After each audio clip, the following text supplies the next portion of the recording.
Well, you can always have some.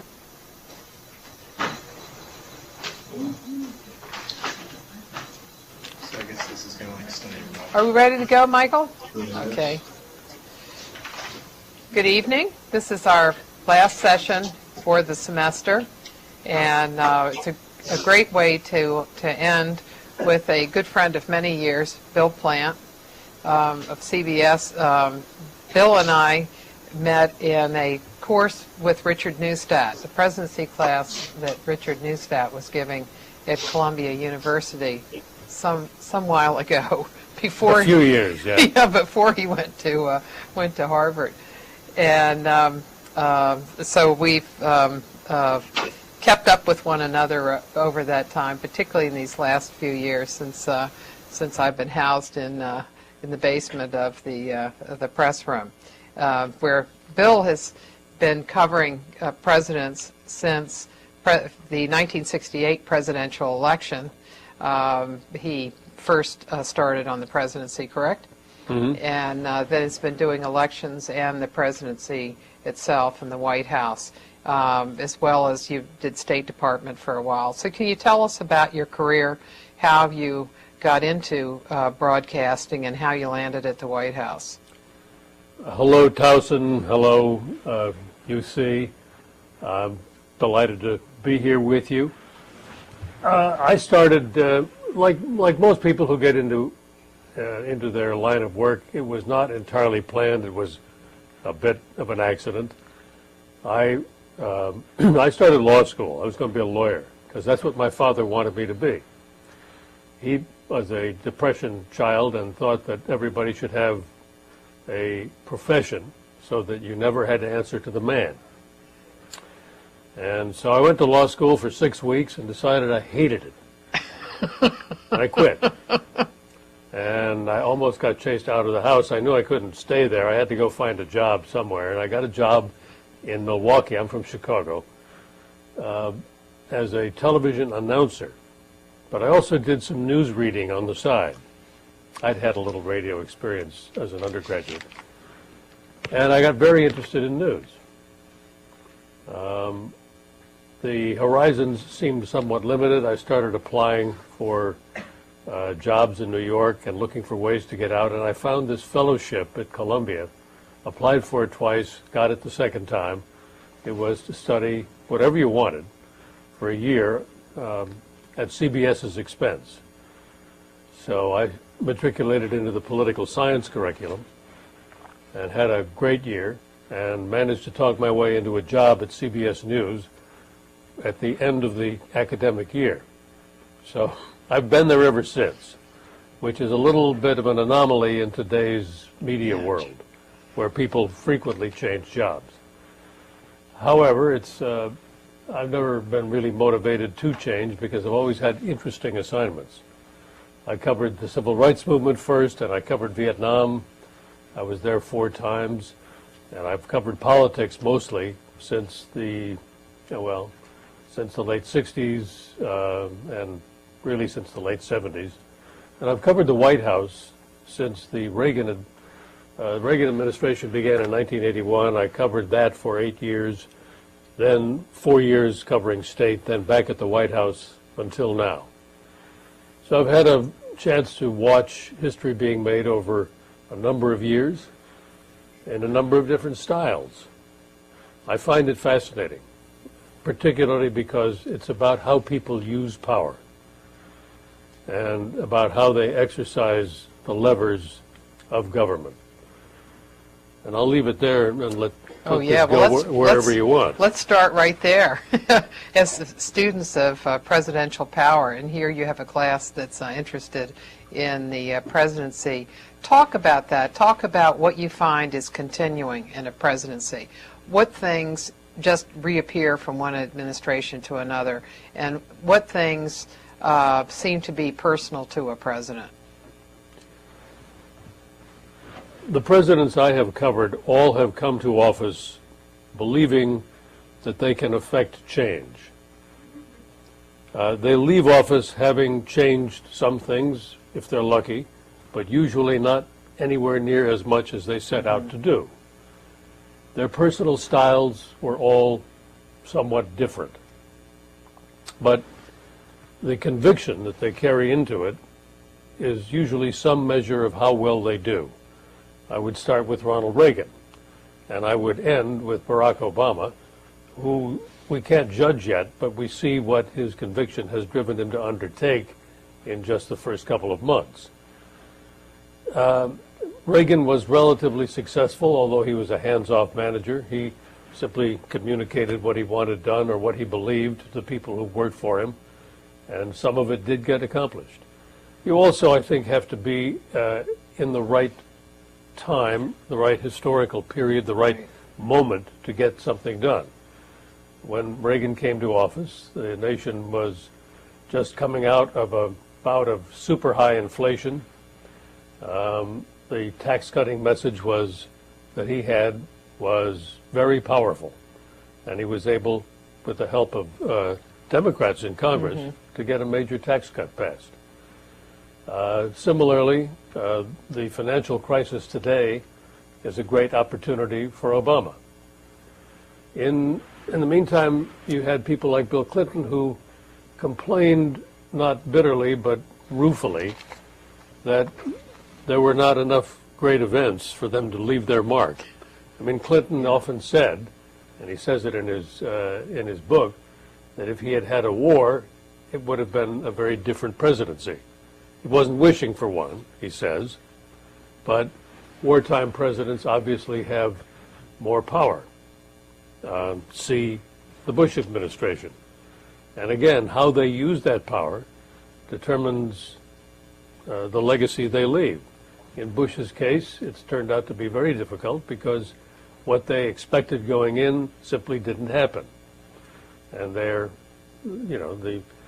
problems continue in Iraq and Afghanistan. So it's a blend of personal style, of opportunities of the moment, and of, I suppose, the ability to convince the public. Some would call it leadership, but the ability to convince the public that you know what to do and to convince Congress to do it. And perhaps also the setting in terms of the previous president. That the previous president, in a sense, leaves a negative legacy so that the expectations perhaps are somewhat lowered, and people think, well, the last guy really screwed it up, whether it was Carter for Reagan, right, or Bush for Obama. One interesting thing, I mean, they both Obama and Clinton, and Reagan, seem to think you've got to act very early and try to get things done. But in Reagan's case, he only talked about the economy, and he did budget cuts, tax cuts as that central message. But in his appointments, he focused on what they considered to be the top 87 positions, that all of which were related to the economy. That came first, so everything seemed to be the economy. Whereas with Obama, he's stuck with the economy, the financial system as part of that, the two wars, and then it's as if he thought, well, let's get everything done, because all of these things are wrapped around the economy, energy, education. Energy, education, and healthcare also at the top of his agenda. And the reason is pretty much obvious. I mean, it's been well studied. You've all probably read about it. The ability of any president to get anything done, to get stuff through Congress, diminishes the closer you get to a congressional election. And that means that there is a window of maybe 18 months, and maybe not even that, at the beginning of a term to push things ahead. And that is simply, very simply, why Barack Obama has taken on such a large agenda, been so proactive. In addition to that, all presidents are defined in some measure, greater or smaller, by their reaction to events. So if he has the luxury of being proactive now, he'll have to be reactive at some point for certain. Now is the time to push ahead what he wanted. If you look at what George Bush tried to do with immigration reform or Social Security reform, rather late in his presidency, I guess he thought that going out and campaigning for these things would help move them through Congress. As we know, it had no effect at all. They were both practically dead before he, as soon as he stopped speaking the proposals. So it's taking advantage of the moment. One of the people that I talked to who had been in the Reagan administration, not for the course but for my book, was saying, he said, well, when you get right down to it, most of what we did in the first 9 months, and that undoubtedly is something that has affected other presidents too, and Obama in particular. That you do it at the beginning. Right. And as Richard Neustadt taught us, the president wears many hats. Now, the domestic issues and the domestic agenda are things over which he has some control, or at least finds it easy to propose. Congress disposes, but finds it easy on which to lead. What the rest of the world does, he is reacting to, and that will come. He has already this president has already made his overtures to the world and has been accepted very favorably so far. Inevitably, though, there will come a time when he's at odds with somebody out there. You could pretty well predict who. Do you think that the nature of the political process and the clock that we're working on, including the media clock, also pushes a president to try to fill up the day, so that if he were just talking about one thing, like Reagan did, the news cycle was so different then that he could do that and he could get the publicity that he wanted. But now you're operating so differently, doing so many stories during a day, that if the president doesn't fill up the time, then his critics are going to be filling it up. When I started covering the White House, there were 3 broadcast television networks, and they all had evening news programs at 6:30. And we all held back the best footage, the most interesting stuff, the most sensational stuff, until 6:30. It was not played earlier on the network. It was not given to the affiliates to play. But cable changed all that. We could no longer afford to do that. But in 1981, when I stepped out on the White House lawn, the news was what I said it was, what I decided that it was, along with the rest of my colleagues, the editors in New York. Now, everybody can decide what the news is. There's no mediation for much of what you get, but you can get everything you want. You get it on the net, you get it on cable, you get it, on your telephone, get it as quickly as you like. So that has changed the way White Houses do business, as you suggested. There were 2 news cycles a day in the early 80s and before. And they were basically the morning papers and the afternoon papers. Who's ever heard of an afternoon paper lately? And the afternoon papers and evening television shows. That was it. They planned on the Hill and in the White House, they planned their releases to hit those things. The morning paper stuff would go out sometime after the evening news, 8 p.m. And the other stuff would come out about 10 in the morning and play in the afternoon and on the evening news. That's all changed. Now, every minute there's a deadline for something. So they fill up the time, as you suggested. So how many stories? Well, before we go to how many stories you do a day, one of the things you were talking about how news is out there without mediation everywhere. And so it is a curious situation where we have an overload of information. But what we're short on is understanding. And where does that come from? How do we make sense of the news? Increasingly, you are forced to make sense of the news on your own, unless there is some particular source that you can trust to bring you the news, and which you are willing to trust, I guess, is it. But there are so many different opinions out there that ultimately you're going to have to decide for yourself what's most credible, which sources you want to follow. It puts this wonderful freedom of having so much information flow puts a great burden on the consumer. If you really truly want to be informed, you've got to make an effort. Mm-hmm.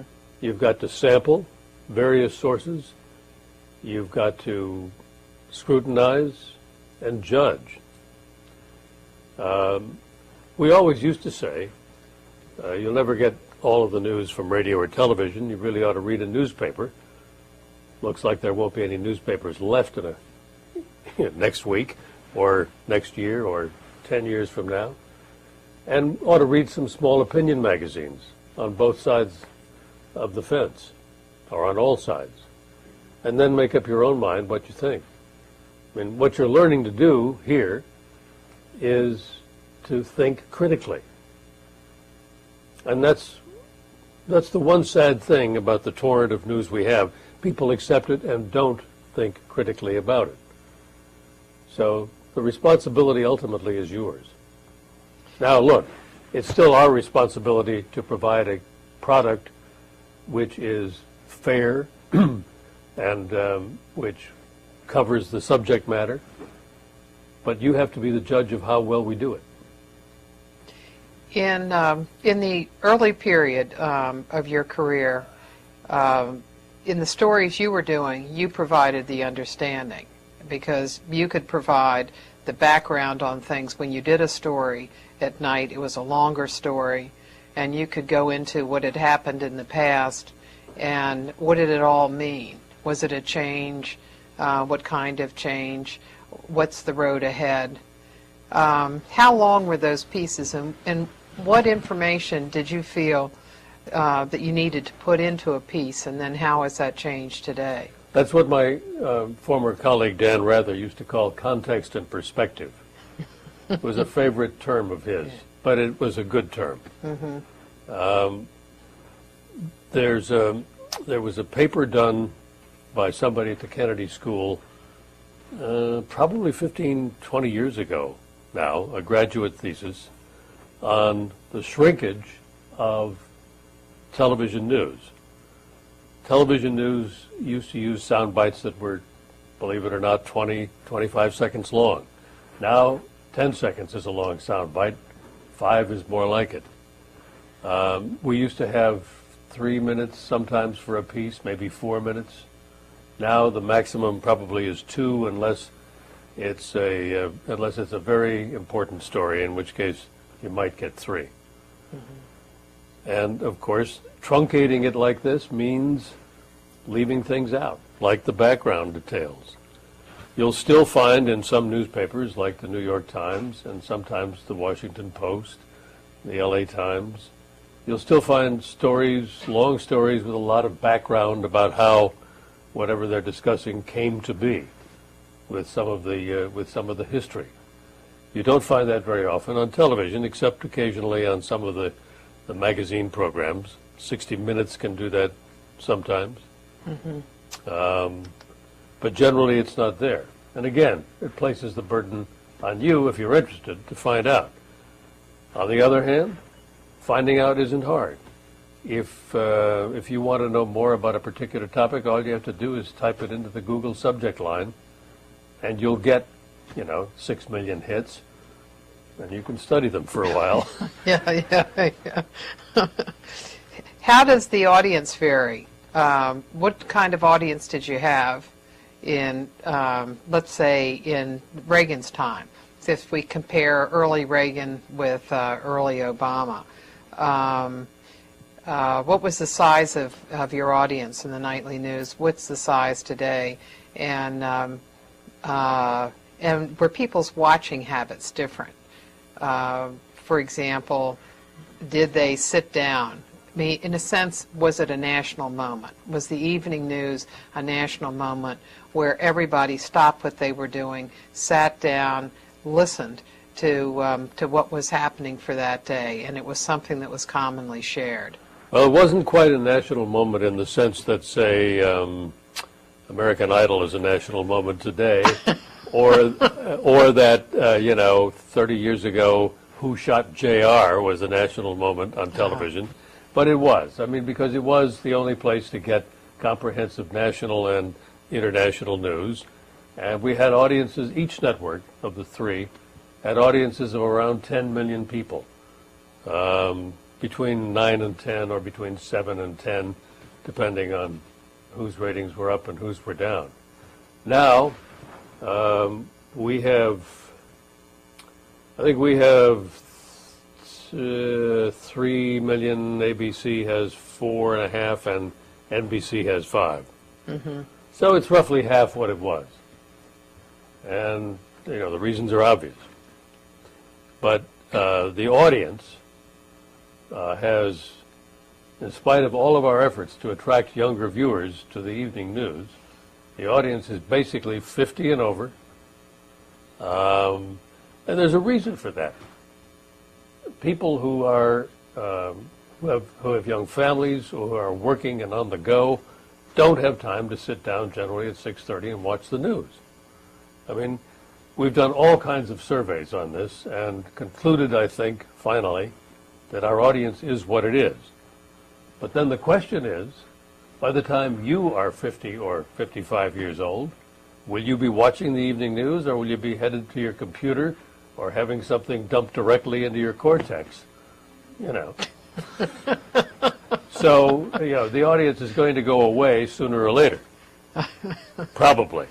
But for the moment, it's still a viable commercial model. And that's another point. We're all at the mercy of the commercial model here because it's a business. Not so much for us, because we're not tuned into that as much, but the people who run the network are. Mm-hmm. And when you look at newspapers, but if you look at newspapers and look at the evening news at the time period, the beginning of the Reagan administration, people watched things other than just what they wanted. So let's say people sat down and watched all of the evening news and were attentive to it. And they read a newspaper and they read it in a hard copy. And the result of that is you end up reading a lot of articles you might otherwise not read. Now you can just go in and hit one thing and just see one thing. And what are the consequences of that? Well, the consequence is obvious. You don't learn as much. You don't gather in as much knowledge. And if the premise of the Republic is that we're a self-governing people, and if that means that we are supposed to know what the issues are and how to govern ourselves, it would suggest that we are woefully short on the information to do so. I mean, I do believe that, and I think it's people. There are endless studies which show that people vote primarily on the basis of impressions, how the candidate looks, sounds. One fleeting glimpse of the two presidential candidates at a debate. I like the way he looks. He looks old. Whatever. I mean, but really, then that's how decisions are made. That wasn't exactly what the Founding Fathers had in mind. But then human beings aren't angels, as Lincoln pointed out. Well, it looks like one of the things that Obama has been trying to do is take advantage of the situation that he's got where people are attentive, that they really want to know a lot about him, his family, everything. And so he's been able to get 3 primetime news conferences, which no president has been able to do. Only Richard Nixon, of elected presidents, only Richard Nixon had a primetime press conference in his first 100 days. That's very true, and they are taking advantage of the fact that the public still is very interested in this president and what he's doing, and they want to continue having primetime news conferences, and they're getting pushback from the networks because the networks would rather not give up that time. It means that they give up the money that comes with those commercials, because everything then slips by an hour, and it disrupts the schedule. They can't charge as much. It's a problem. It's not a problem for me. I don't care when he has his news conferences, just as long as he has them. But it is decidedly a problem for my network and for the other networks. How much would Reagan had a large number? I've just unfortunately I forgot to bring it. Of primetime, but, yeah, he yeah. did. Once he got onto the model, which I think was in 1982, that because he did them in room 450 in the old executive office building at the beginning, and then after he did the first one in the East Room at night, then he knew that was what he wanted to do, and did them continually. Was there discussion about giving him the time, and how much did the network lose? I don't know how much in dollars, but there was a discussion then as well. I mean, this is not a new problem. George W. Bush had only a few primetime news conferences. Did 4. And they were mostly connected with the war. His father, I think, generally did his during the day. Yeah, I think he had 2. He only had 2 at night, and Clinton had 4. Clinton had only 4, yeah. The rest of them treated the news conference as a daily bit of business, something you do during the course of a day. You gather reporters, they ask questions, you give answers. Kind of like a root canal. You do that during the day. But the point, of course, of a primetime news conference is to attract as many citizens as possible as viewers. You're obviously going to get more. Now, a lot of people will switch to the last one, the Fox, not Fox News, but the Fox network didn't carry the last primetime news conference, and I'm sure the ratings were higher. I didn't check. But then there are all kinds of other choices these days. It isn't as though you've only got 3 networks. Yeah. You can watch cable. You can watch the Food Channel instead of the news conference or whatever. Yeah. I think the first news conference had about 49 million viewers, the second 40, and the third maybe 29. Those seem like huge audiences. They are. And that's exactly why this White House is doing it. Do you know if the polling on it showed whether people listened for the whole hour? Because he took an hour each of those times. Good question. I don't know, but I'll bet somebody at our network does. Yeah. How do they decide whether to carry one or not? What's the whole process from the Obama White House asking for time? Who asks for time? Who do they ask? And well, what's the pitch? They don't technically ask for time. What they do, it's like so many things in Washington, there's a bit of kabuki theater involved. Everybody knows what's happening, but the visible signs of it are symbolic. The White House press secretary calls up the network bureau chiefs and says, the president is planning to have a primetime news conference on, Wednesday at 8 p.m. He doesn't ask for time. Presidents will occasionally ask for time if there's a national emergency of some kind. Bush may have asked for some of the time to talk about the war from the Oval Office. But normally they don't ask. They just say this is what he's going to do, and then the networks choose whether to cover it or not. But the choice about covering it is fraught, because you don't want to do it if you're the only one. But if the others are doing it, then you probably should do it too. You don't want to lose the money, the audience. You'll lose audience by slipping the programming later for an hour. And it's a decision that is not made here in Washington. It's made in the executive suites in New York. Even though it's a news decision, it's also a commercial decision. So do they talk together? When the press secretary announces that they want time, is it a conference call with the bureau chiefs? It is a conference call, but they don't decide then. Right. And they don't really discuss it together. They try to find out, which is not too difficult, whether the competition is carrying it. There's a little grapevine, you know. But you don't ask directly. And how long does it take? To figure it out? Yeah. Day or so. Uh-huh. And so what was there more pressure this time not to do it? Yes. And is that a signal that the next time that they're going to have a pretty strong hook? Well, that's what we're all wondering. Because we know they'd like to do it again. Uh-huh. Why not keep asking?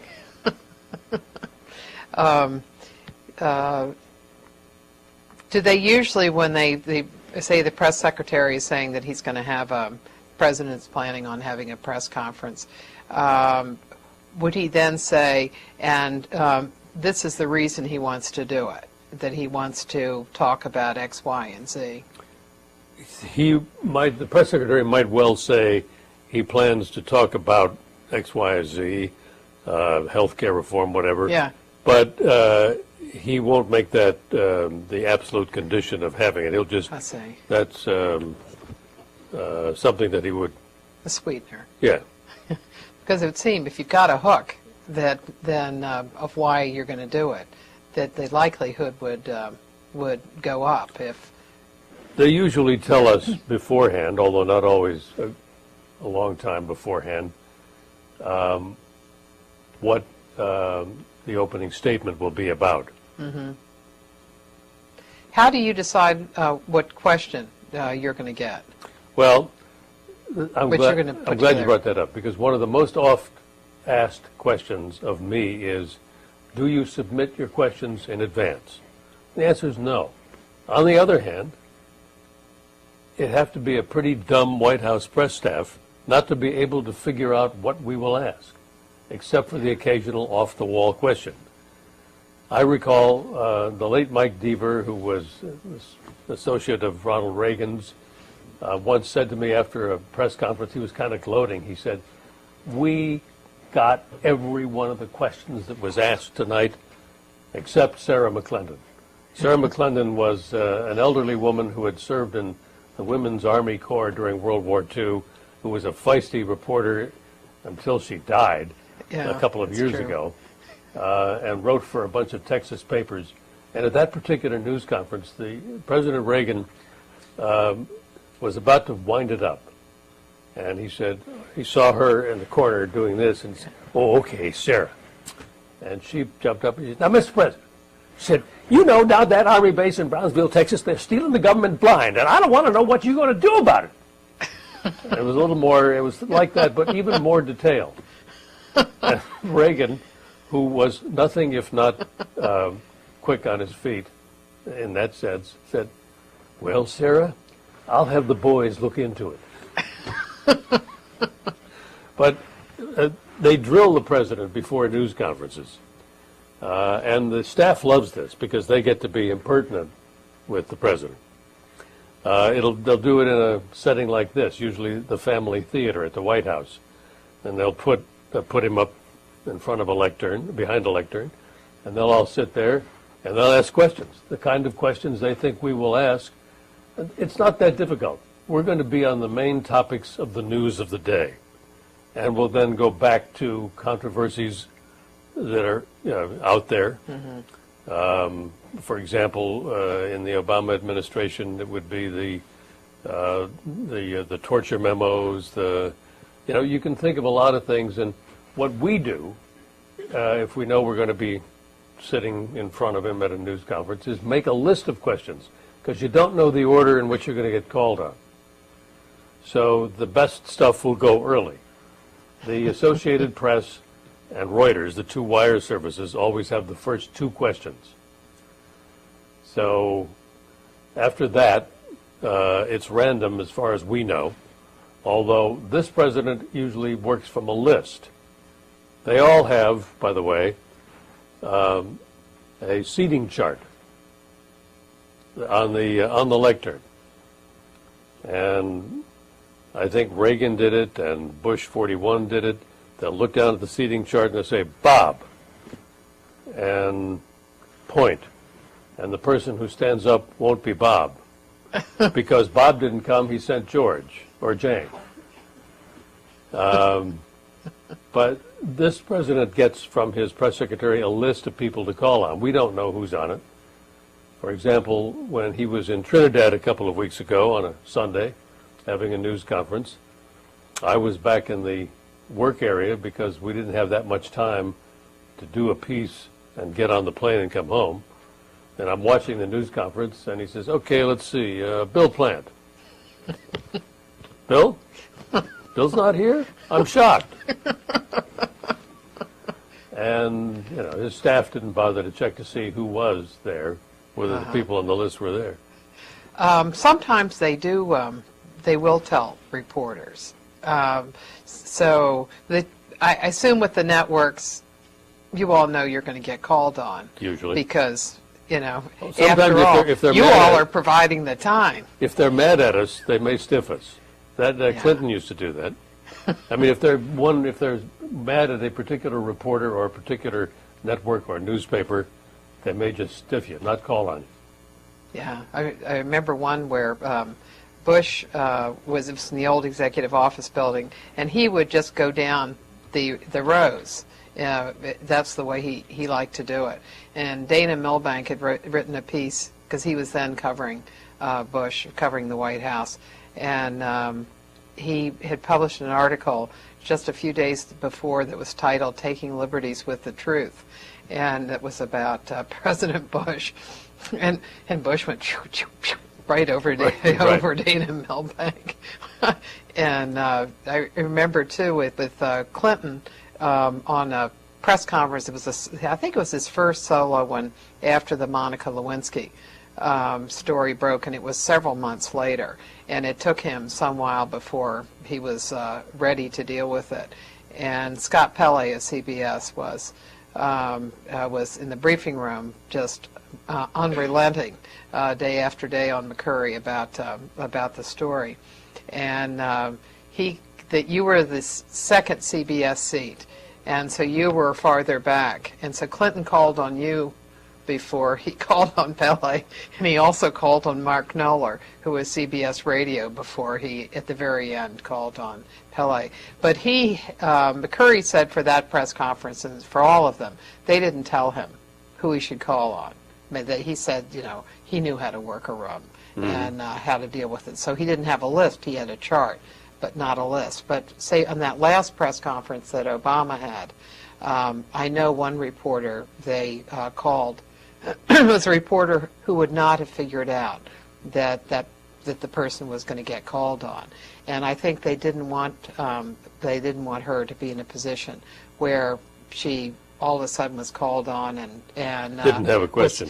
Well, she would have had a question, but wouldn't have been kind of mentally prepared for it, and so they did tell her, and they told her when she was going to get called on, in what order.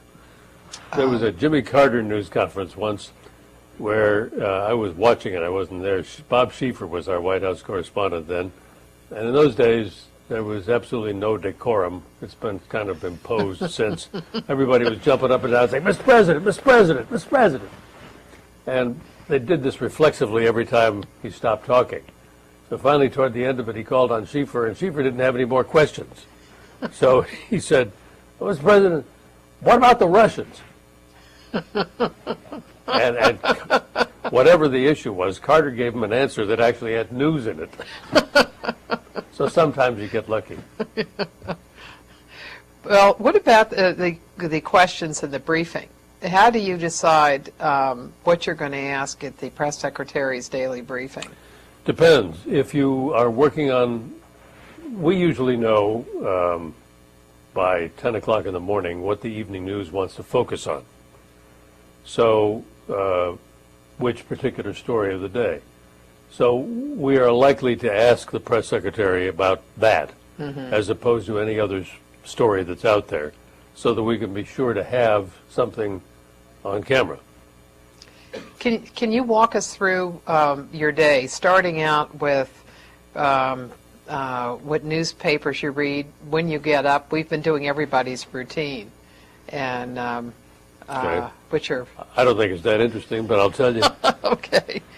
I usually get up about if I have an early morning spot on the early show at 7 a.m. I get up at 5:15, otherwise about 6.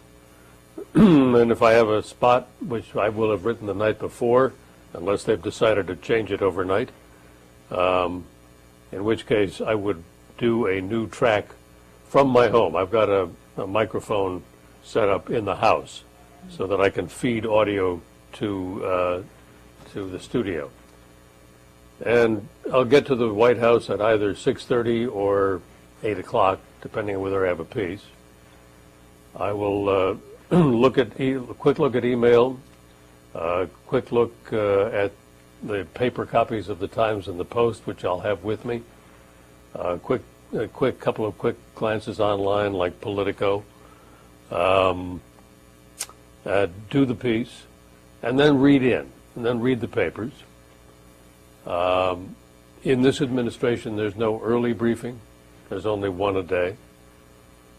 Talk to the evening news about 9, about where they think they want to go. Who do you talk to? Is it a conference call? Well, the first thing you do is talk to the Washington producer. Then at 10 o'clock, there's a conference call between Washington and New York, which I can be on or not. Frankly, I tend to avoid it. I mean, there's endless back and forth. I mean, if there's a point to be made or an argument to be made, I would get on it. How long is it? About 20 minutes. Too long. And then you decide whether you're going to go out and find someone on the outside to interview. And, you know, a think tank person, somebody up on Capitol Hill, an expert of some sort, and schedule that. Or take somebody that the White House is putting out. Yesterday, I did a piece on the healthcare industry representatives, the providers, who, along with the Service Employees Union, came to the White House to say, here's how we can get $2 trillion out of healthcare costs in the next 10 years. And the White House embraced this. These people, by the way, are doing it because they want a seat at the table, because they're trying to forestall price controls and various other things that they don't want, like a public insurance plan. Mm-hmm. And they want everybody to have to be insured so they can make up for the lost income by selling more policies. So they're trying to get a seat at the table, and they have one. And the president today said he's going to hold them to their promises. Anyway, the White House offered the Secretary of Health and Human Services. She came to the White House. I interviewed her, put her in the piece. We also had somebody from the family, it's a family health-oriented think tank, a guy named Bob Pollack.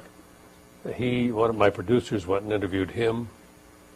By the time you get through with all that, I actually missed the briefing yesterday because I was running around. Then somewhere around 2 or 3 o'clock, you start to write. And you do this in consultation with a producer who was back at CBS. I'm at the White House. And you examine what you've gotten in interviews to decide what sound bites you want to use and what sound bites you want of the president. And then write the piece around the sound bites that you've chosen. Mm-hmm. At least that's how I do it. Uh-huh. And then it goes to the senior producer here, who reads it, makes whatever suggestions. What time would that be? Well, that's always a bone of contention. Earlier is better. You try to get it to them by 4:30.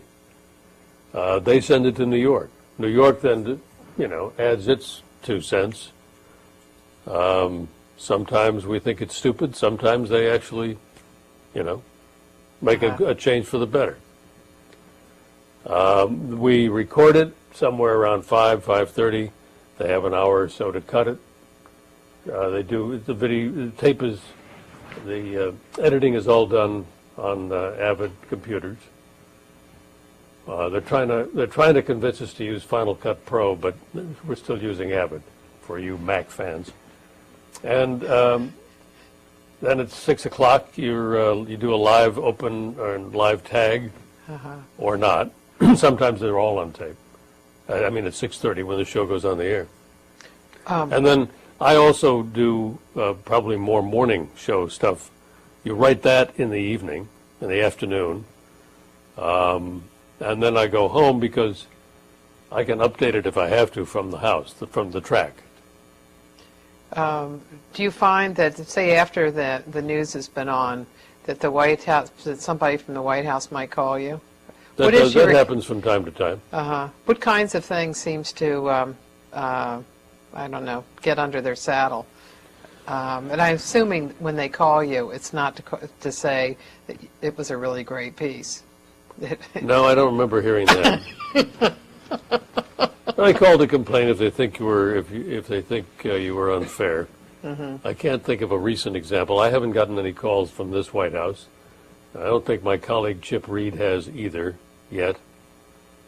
We got a few from the Bush White House. They always come from the press office people, maybe from the press secretary. They're sensitive about any nuance that you may suggest. If you are suggesting that the truth wasn't told or that things didn't happen the way they say they happened, you know. Or they might get upset if you use a voice that they consider to be not credible in opposition. Did they email you or call you up? Both. I mean, either or. Okay, well, let's go to some questions. Towson, you got a question?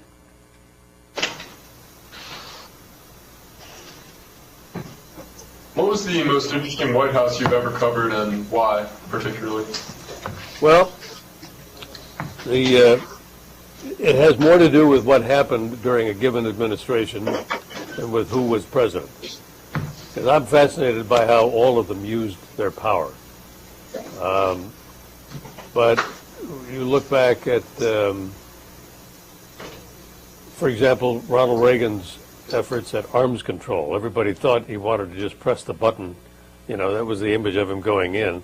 He actually tried to get rid of all nuclear weapons, which appalled his staff. That was an interesting case. The first Gulf War, and watching how Bush and Secretary of State Baker prepared for that and drew in allies, including people in the Middle East, and actually got them to help pay for it because they were also threatened, was a great case study. The Clinton White House was fascinating because of Bill Clinton's personality. It was absolutely larger than life, and led onto some bumpy roads, as we know. But I mean, watching him work a crowd of people in his first term, particularly, when I think he was more successful, was fascinating.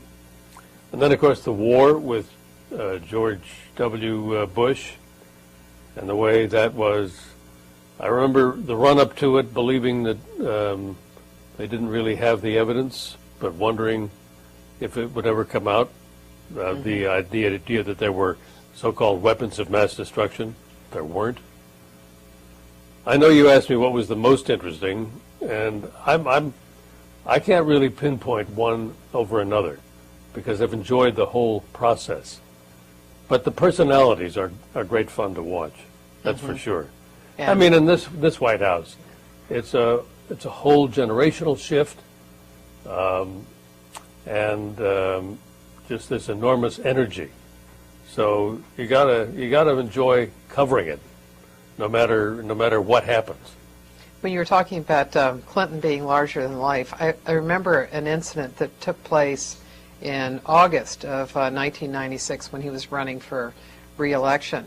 And he had come out into the Rose Garden to talk about some good economic numbers, and he had his economic team behind him. Yeah, I remember that day. And so he gave his good economic numbers, and then he said that he would take a few questions. Now, in the gaggle, which was the morning meeting that the press secretary then had, you had asked a question about the Senate considering a bill, the Republicans in particular, considering a bill to pay the legal expenses of Billy Dale, who was a person who had run the travel office at the White House, who the Clintons had fired and said that it was because of criminal misconduct. And he was exonerated. And the Republicans wanted to stir up this issue, and so they had legislation on it. So Bill asked a question, and what was the president's response? Well, he got red in the face, and he spluttered, and he said something like, what I'd like to know is who's going to pay the legal expenses of all my people who've been dragged through this? And then Paul Bedard piped up, who was the Washington Times, who liked to push Clinton further if he had the opportunity, and he saw his opportunity. Yeah, I forget exactly what he said. He said, "Oh, you're going back on your promise, Mr. Yeah, President." right. And so then the president said, he started pointing. He said, "Promise? What promise did I make? What promise did I make, sir?" And whenever he used ma'am or sir, it was, you knew he was really heading through the roof. And one of the interesting things about it is when you looked at the people behind Clinton, because it was his whole economic team, they simply stood in place and with, like playing statues. Yeah, the 1,000-yard stare. And it was I don't have any idea what's going on around me. Yeah. And you knew that it was something that had certainly happened many times before, because they had an automatic response of what they did when he went into that kind of mode. Just don't do anything. Except when you look back on it, Laura Tyson rolled her eyes like, oh, Gaz, here we go. But that's an example of his larger-than-life personality, and also stepping on his story, because that then became the story.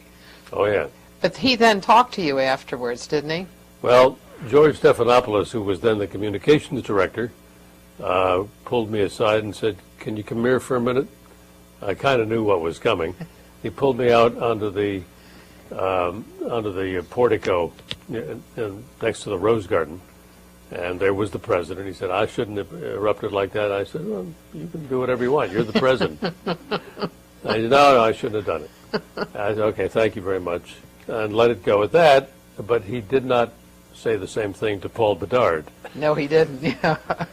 And the next day, Stephanopoulos, so he came back out in the Rose Garden the next day, and Stephanopoulos was out there. I had not seen him the day before.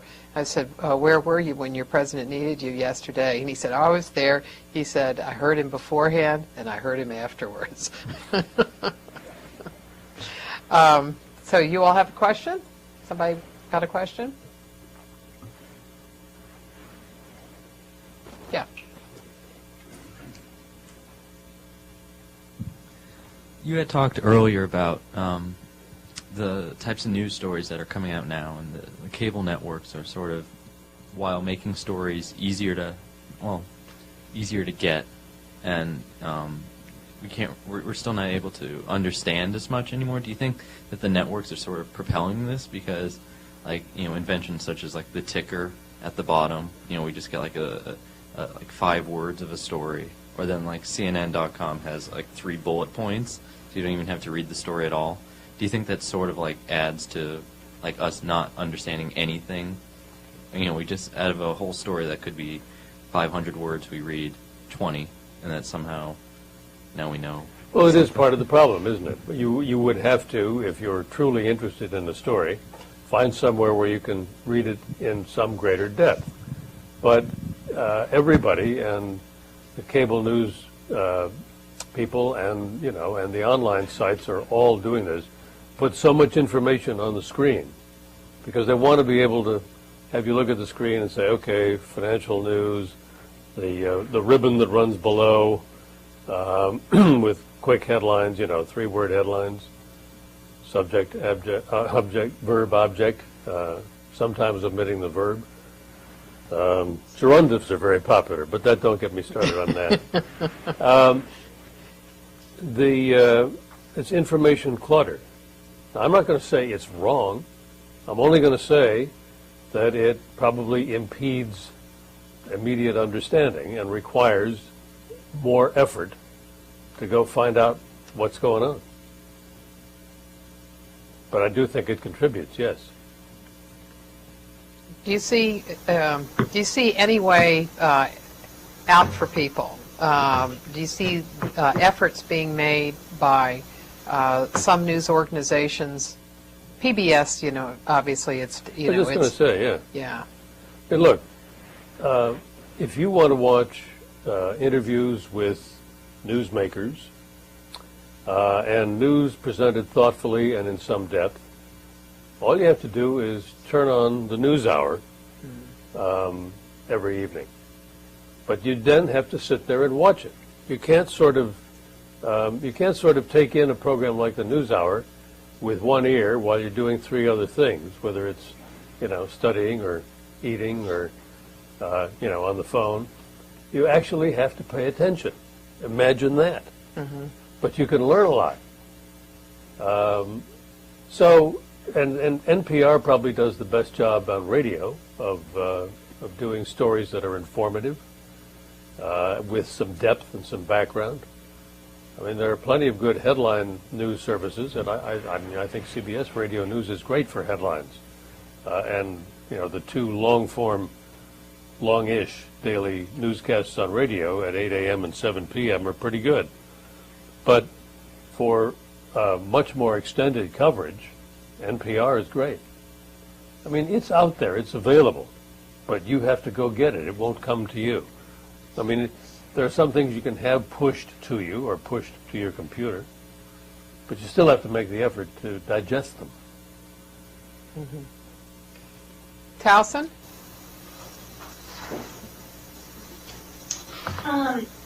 Earlier you explained the whole process of how you form your stories for the evening news. Is there a certain protocol in place for situations such as like national emergency, like 9/11, that you guys do to get the news out, rather than obviously waiting until an evening news broadcast? Yeah, that's a good point. Absolutely. If there's a major story like that, the news division will break into the network and simply take over the network, and they'll drop all the commercial programming, as they did on 9/11. It has to be pretty big. It doesn't have to be that big, but it has to be pretty big for us to take over the network and have continuing coverage.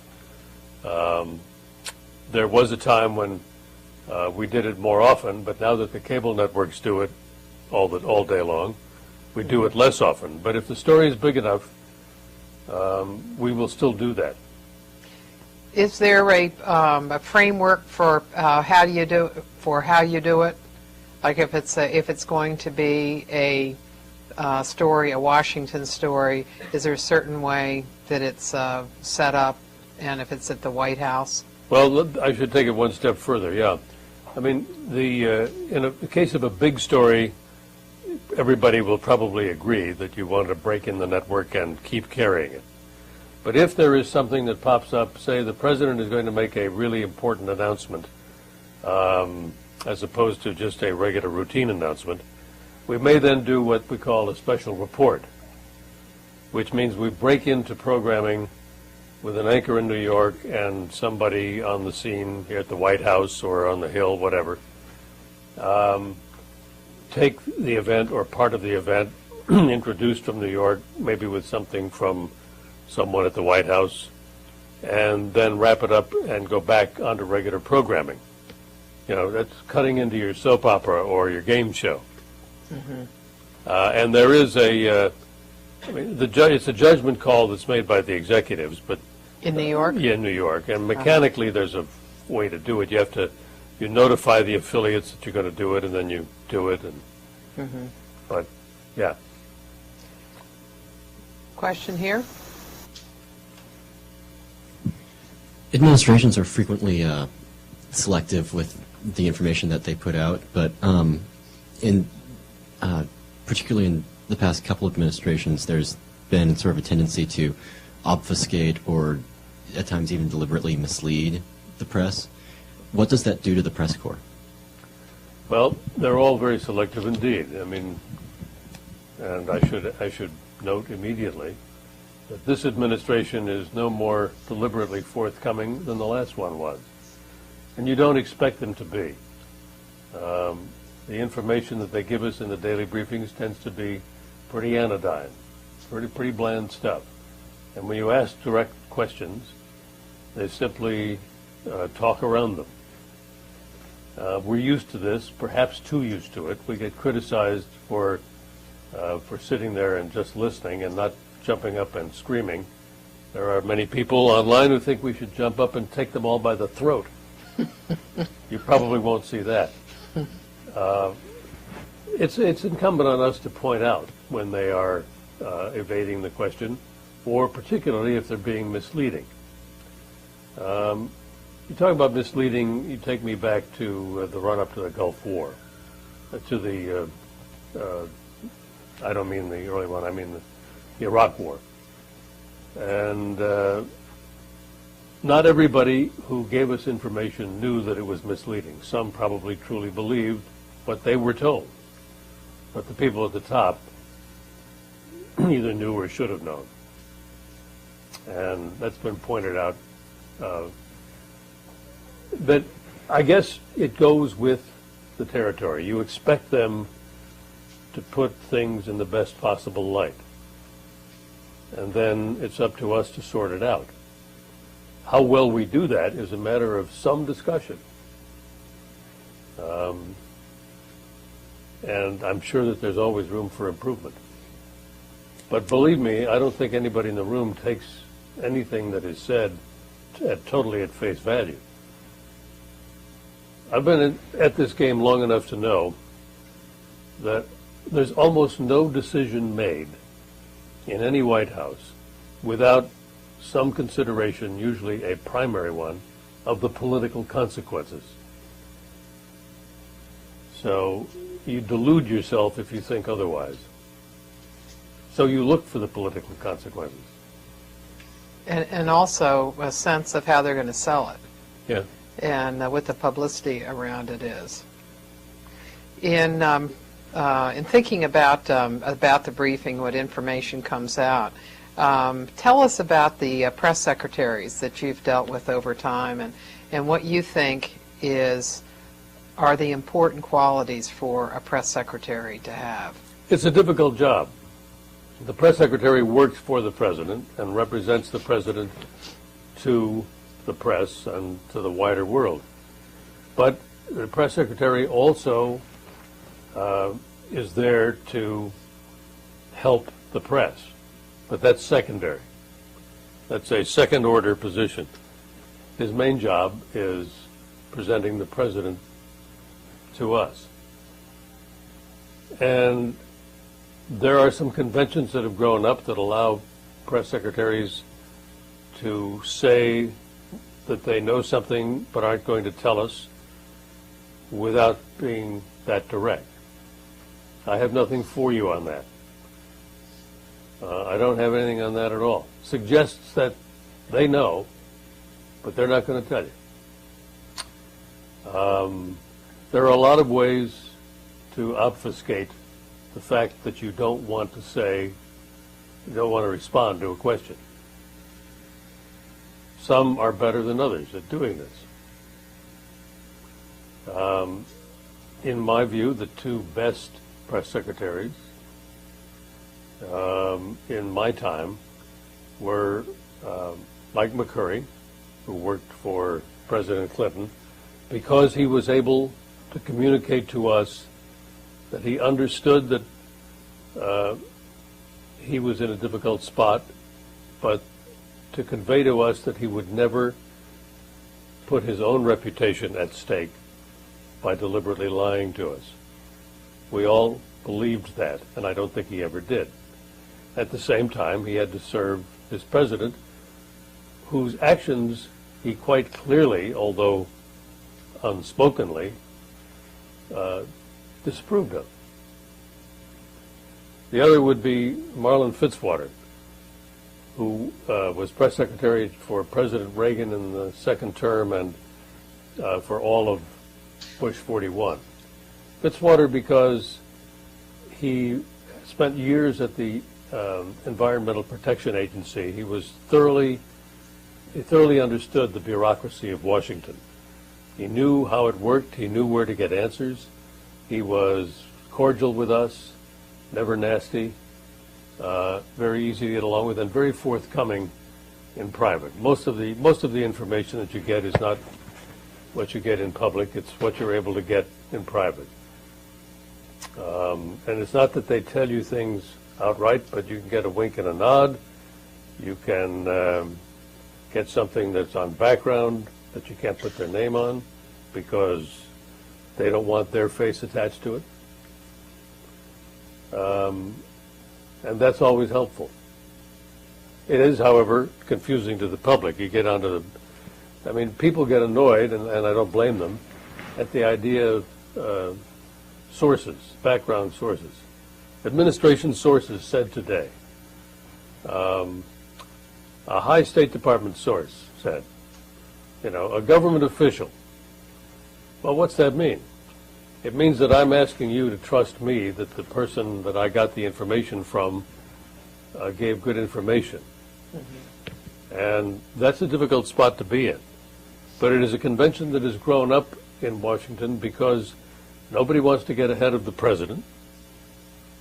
I mean, we often complain that an administration official, say a Larry Summers, in this particular case, will have a background briefing, tell us things that can be attributed only to an administration official or a senior administration official, and then go out and go on CNN or Fox and say virtually the same thing.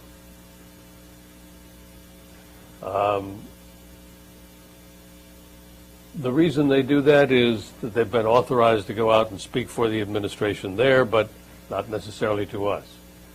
And also, it's a convenient crutch in case they say something that they don't want their name attached to. It's an unsatisfying situation, and the Associated Press, for one, has a rule about using unidentified sources. They're not to do it except when there's no other choice, and then they have to say so. But in all of the briefings that we have, they always speak up, and they're joined by others, including me, in saying, why can't this be on the record? Mm-hmm. Yeah, because there's sometimes you will have, say, I remember a briefing in the Bush administration that was in the old executive office building, and it dealt with Iraq. And there were two people, one from the State Department and one from the White House. And the transcript did not indicate which one was speaking, and one of them was much better than the other. And so if you weren't at that briefing, you didn't know how to weigh the information between the two people. That brings me to a thought about off-the-record sessions. You've been to off-the-record sessions with the president. What do you get out of those, since the rules are you can't use any of it? Well, what you get out of it is a sense for what the president is thinking or feeling. The occasional inside story or joke or thought about somebody else, like some member of Congress or even some member of the administration. Occasionally the kind of things that you would, the kind of gossip that you would trade with one another. But mostly just a sense of how the president is feeling about a given set of issues or a given time. I mean, the last one of those that I think I went to was a year or so ago. President Bush invited some of us who were traveling with him up to his hotel suite in Sydney. We were in Australia, and served us cocktails and hors d'oeuvres, and chatted for about an hour. They're rare, but I mean he did that several times. His father did it. Clinton did it occasionally, not as much. Reagan was asked to do it by his staff a couple of times. He told stories about Hollywood. But you get a sense of the person. Yeah. Do you find that in those circumstances the person is different in any way than the person you see?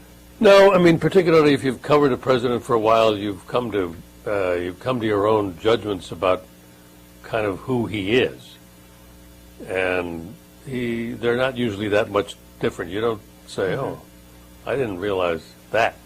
Or you could say, that the president seemed to be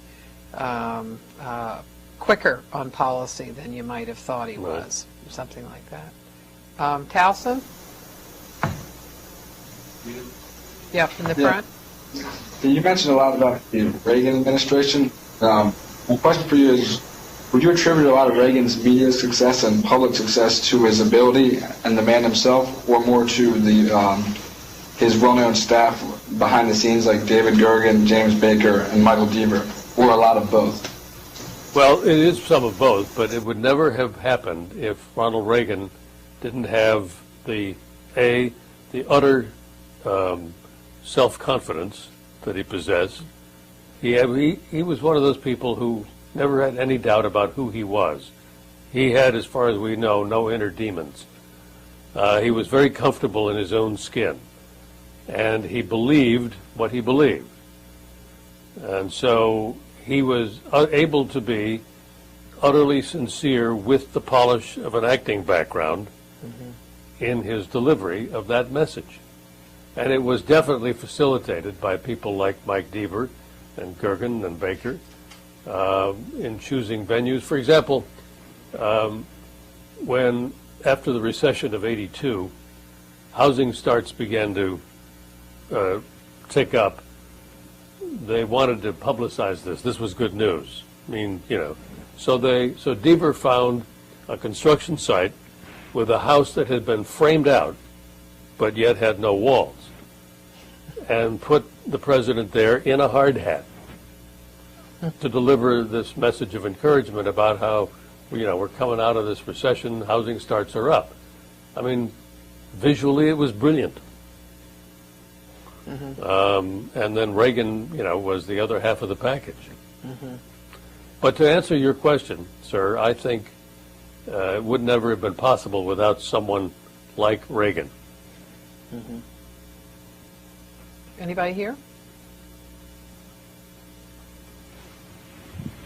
My interest is the relationship between media and U.S. foreign policy or foreign policy in general, and I was wondering, a lot of theorists believe that the journalists are becoming the diplomats of our current day because they have the media and communications is playing a lot more role of government interaction than traditional diplomacy.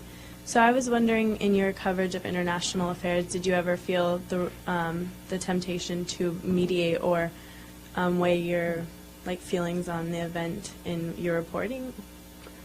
The direct answer to your question is no. But you're absolutely right.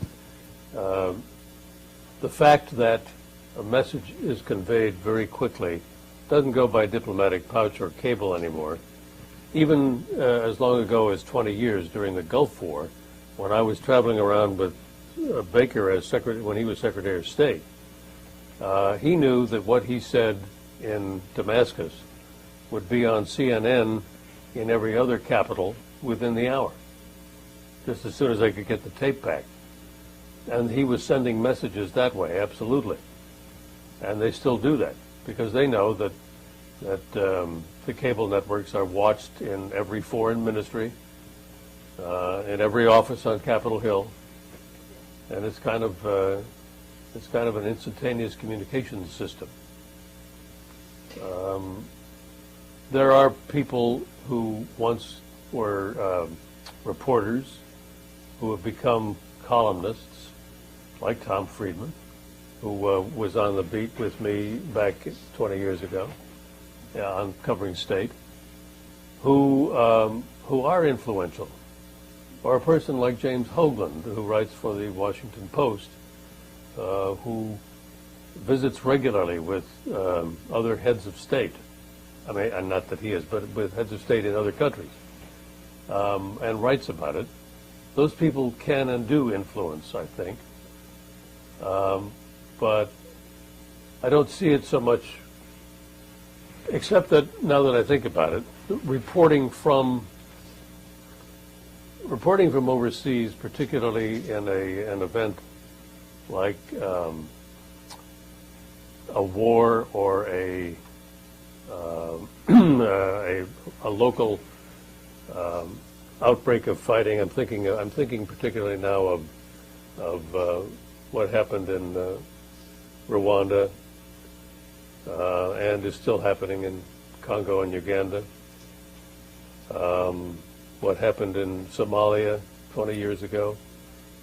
Reporting from situations like that can influence policy because it influences public opinion. So yes, absolutely, without any necessary intent on the part of the reporter. And then also you've got non-state actors, like Al-Qaeda, and so you've got people who have done interviews, like Peter Bergen has done interviews with people, and that becomes part of is a substitute for any kind of diplomacy, but a way of making contact one way or another. And at the same time, say that the media has become more important in that way. News bureaus have been shut down all over the world. There's great economic pressure on the news industry.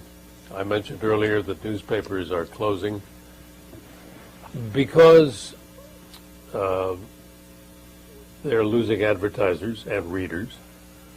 Newspapers long ago started pulling back on foreign coverage. There are only a handful of newspapers in this country now who have bureaus overseas in a number of places. The Times is one. The LA Times used to be, but they've cut way back. The Washington Post has cut way back.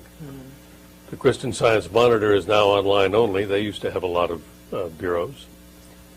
And the networks also, having concluded that people don't watch news from overseas, have basically shut the bureaus. We have one large overseas operation in London and one in Tokyo, and we tend to cover whatever is breaking from those places because we no longer have the budget to keep open the bureaus. And although we have, in many cities, we have a camera crew that lives there and is available, but no bureau as such. Yeah, I noticed in the budget, in the president's budget the other day, that one of the cuts that they made, that the budget director Peter Orszag was talking about, was the education minister that they had, to I guess it was UNESCO in Paris, yeah. Right, and it was and it cost $680,000 a year to keep that person. Well, if that's so, you can imagine what it is to have a bureau. Yeah. For a news organization. That was a very symbolic cut, by the way. Right. Cut a job, $500,000 in Paris, when we got, $17 billion is what he claims to have saved, which is about 0.5% of the entire budget. Yeah. Towson? Sir, earlier you spoke of the help of our republic being incumbent on our being informed as citizens.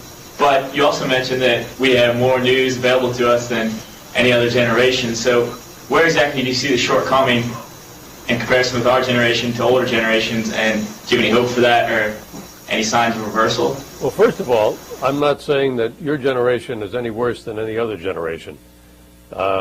People have to seek out information.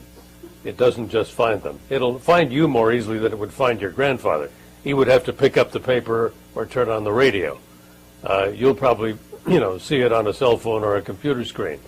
My point was simply that there's a lot of information that comes in very small doses, And we don't, most of us, know enough about major issues to judge as completely as we should what the issues are when, say, we go to vote. The information is certainly there. You're right. You have to work to get it. Is there another question here? Towson, do you want another question? Towson wants to go home. They're having a discussion afterwards. They're getting their papers back.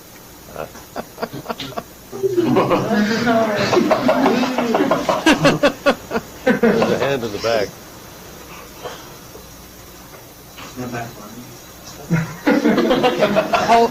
Towson, hold it, and we'll get one in California here. Just really briefly, where do you see television going, given this context? It seems that there's a diminishing. It seems that this generation has kind of an instant gratification or shorter attention span. Where do you see television going? A good question. My bosses would like to know the answer to it.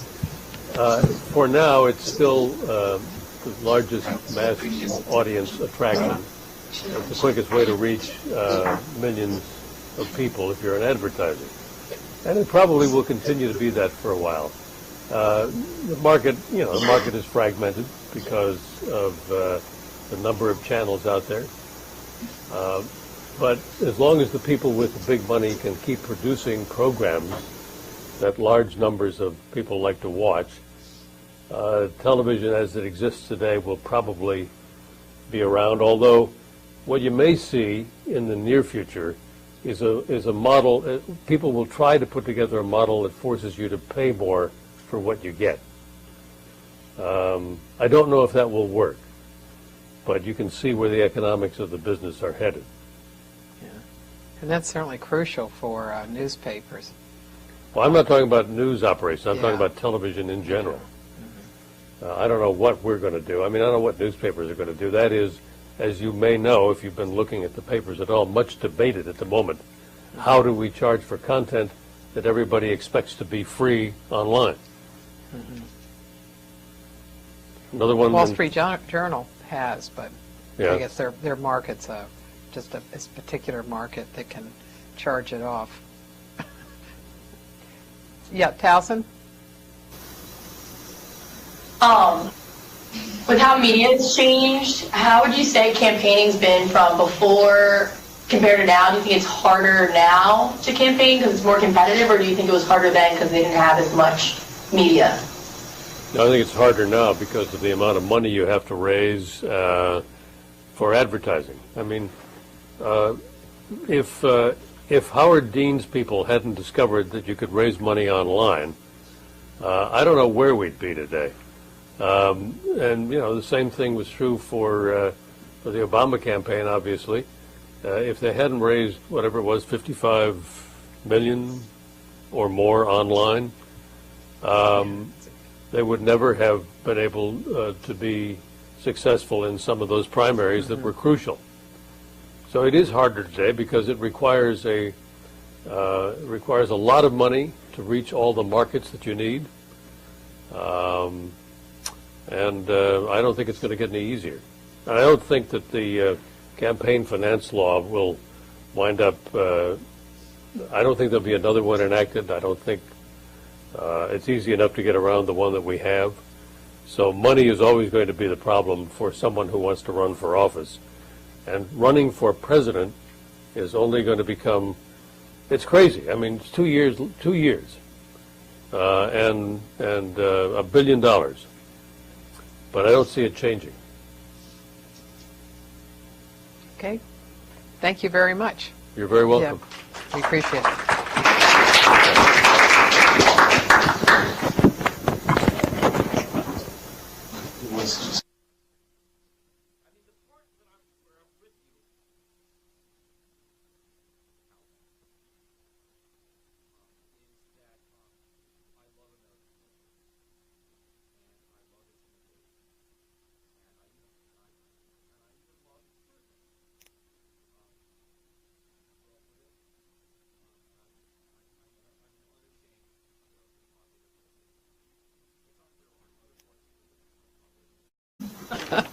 Well, you can always have some.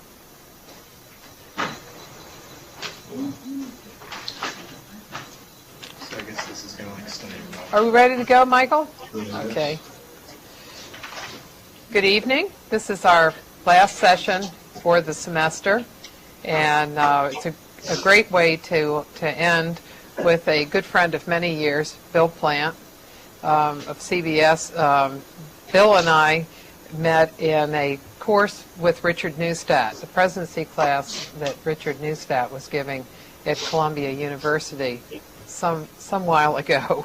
Before a few years, yeah. Yeah, before he went to Harvard, and so we've kept up with one another over that time, particularly in these last few years since I've been housed in the basement of the press room, where Bill has been covering presidents since the 1968 presidential election. He first started on the presidency, correct? Mm-hmm. And then has been doing elections and the presidency itself in the White House, as well as you did State Department for a while. So can you tell us about your career, how you got into broadcasting, and how you landed at the White House? Hello, Towson. Hello, UC. I'm delighted to be here with you.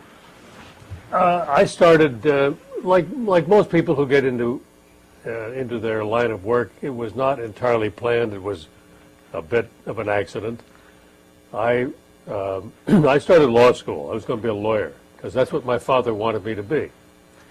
He was a Depression child and thought that everybody should have a profession so that you never had to answer to the man. And so I went to law school for 6 weeks and decided I hated it. And I quit. And I almost got chased out of the house. I knew I couldn't stay there. I had to go find a job somewhere. And I got a job in Milwaukee. I'm from Chicago, as a television announcer. But I also did some news reading on the side. I'd had a little radio experience as an undergraduate. And I got very interested in news. The horizons seemed somewhat limited. I started applying for jobs in New York and looking for ways to get out, and I found this fellowship at Columbia, applied for it twice, got it the second time. It was to study whatever you wanted for a year at CBS's expense. So I matriculated into the political science curriculum and had a great year and managed to talk my way into a job at CBS News. About it, the ability of any president to get anything done, to get stuff through Congress, diminishes the closer you get to a congressional election. And that means that there is a window of maybe 18 months, and maybe not even that, at the beginning of a term to push things ahead. And that is simply, very simply, why Barack Obama has taken on such a large agenda, been so proactive. Mm-hmm. In addition to that, all presidents are defined in some measure, greater or smaller, by their reaction to events. So if he has the luxury of being proactive now, he'll have to be reactive at some point for certain. Mm-hmm. Now is the time to push ahead what he wanted. If you look at what George Bush tried to do with immigration reform or Social Security reform, rather late in his presidency, I guess he thought that going out and campaigning for these things would help move them through Congress. As we know, it had no effect at all. They were both practically dead before he, as soon as he stopped speaking the proposals. So it's taking advantage of the moment. One of the people that I talked to who had been in the Reagan administration, not for the course but for my book, was saying, he said, well, when you get right down to it, most of what we did in the first 9 months, and that undoubtedly is something that has affected other presidents too, and Obama in particular. that you do it at the beginning. Right. And as Richard Neustadt taught us, the president wears many hats. Now, the domestic issues and the domestic agenda are things over which he has some control, or at least finds it easy to propose. Congress disposes, but finds it easy on which to lead. What the rest of the world does, he is reacting to, and that will come. This president has already made his overtures to the world and has been accepted very favorably so far. Inevitably, though, there will come a time when he's at odds with somebody out there. Mm-hmm. You could pretty well predict who. Yeah. Do you think that the nature of the political process and the clock that we're working on, including the media clock, also pushes a president to try to fill up the day, so that if your tax cut passed. Similarly, the financial crisis today is a great opportunity for Obama. In the meantime, you had people like Bill Clinton who complained, not bitterly but ruefully, that there were not enough great events for them to leave their mark. I mean, Clinton often said, and he says it in his book, that if he had had a war, it would have been a very different presidency. He wasn't wishing for one, he says, but wartime presidents obviously have more power. See the Bush administration. And again, how they use that power determines the legacy they leave. In Bush's case, it's turned out to be very difficult because what they expected going in simply didn't happen. And the problems continue in Iraq and Afghanistan. So it's a blend of personal style, of opportunities of the moment, and of, I suppose, the ability to convince the public. Some would call it leadership, but the ability to convince the public that you know what to do, and to convince Congress to do it. And perhaps also the setting in terms of the previous president. That the previous president, in a sense, leaves a negative legacy, so that the expectations perhaps are somewhat lowered, and people think, well, the last guy really screwed it up, whether it was Carter for Reagan, right, or Bush for Obama.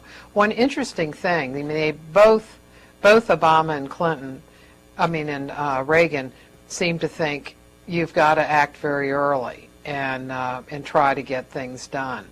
But in Reagan's case, he only talked about the economy, and he did budget cuts, tax cuts as that central message. But in his appointments, he focused on what they considered to be the top 87 positions, all of which were related to the economy. That came first, so everything seemed to be the economy. Whereas with Obama, he's stuck with the economy, the financial system as part of that, the two wars, and then it's as if he thought, well, let's get everything done, because all of these things are wrapped around the economy, energy, education.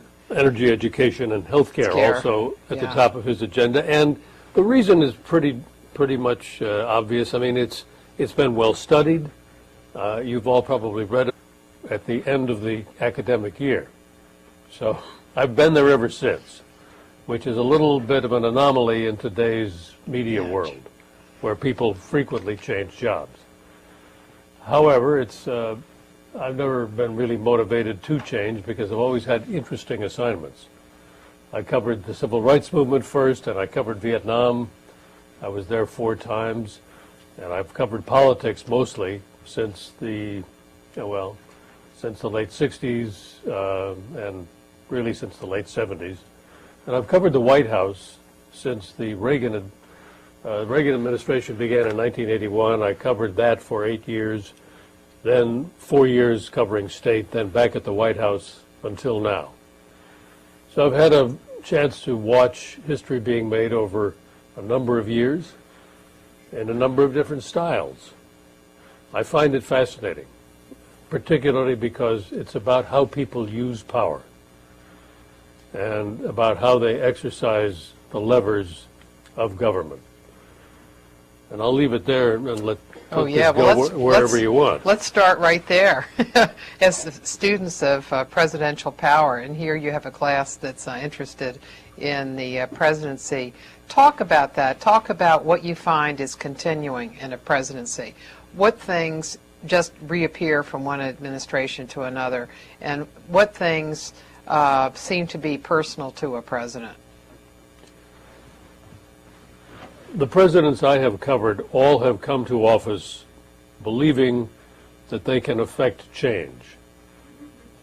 They leave office having changed some things, if they're lucky, but usually not anywhere near as much as they set out to do. Their personal styles were all somewhat different. But the conviction that they carry into it is usually some measure of how well they do. I would start with Ronald Reagan, and I would end with Barack Obama, who we can't judge yet, but we see what his conviction has driven him to undertake in just the first couple of months. Reagan was relatively successful, although he was a hands-off manager. He simply communicated what he wanted done or what he believed to the people who worked for him, and some of it did get accomplished. You also, I think, have to be in the right time, the right historical period, the right moment to get something done. When Reagan came to office, the nation was just coming out of a bout of super high inflation. The tax-cutting message that he had was very powerful, and he was able, with the help of Democrats in Congress, to get a major... We're just talking about one thing, like Reagan did. The news cycle was so different then that he could do that and he could get the publicity that he wanted. But now you're operating so differently, doing so many stories during a day, that if the president doesn't fill up the time, then his critics are going to be filling it up. When I started covering the White House, there were 3 broadcast television networks, and they all had evening news programs at 6:30, and they all held back, we all held back the best footage, the most interesting stuff, the most sensational stuff, until 6:30. It was not played earlier on the network. It was not given to the affiliates to play. But cable changed all that. We could no longer afford to do that. But in 1981, when I stepped out on the White House lawn, the news was what I said it was, what I decided that it was, along with the rest of my colleagues, the editors in New York. Now, everybody can decide what the news is. There is, there's no mediation for much of what you get, but you can get everything you want. You get it on the net, you get it on cable, you get it, on your telephone, get it as quickly as you like. So that has changed the way White Houses do business, as you suggested. There were 2 news cycles a day in the, like, say, the early 80s and before. And they were basically the morning papers and the afternoon papers. Who's ever heard of an afternoon paper lately? And the afternoon papers and evening television shows. That was it. They planned on the Hill and in the White House, they planned their releases to hit those things. The morning paper stuff would go out sometime after the evening news, 8 p.m. And the other stuff would come out about 10 in the morning and play in the afternoon and on the evening news. That's all changed. Now, every minute there's a deadline for something. So they fill up the time, as you suggested. So how many stories? Well, before we go to how many stories you do a day, one of the things you were talking about, how news is out there without mediation everywhere. And so it is a curious situation where we have an overload of information. But what we're short on is understanding. And where does that come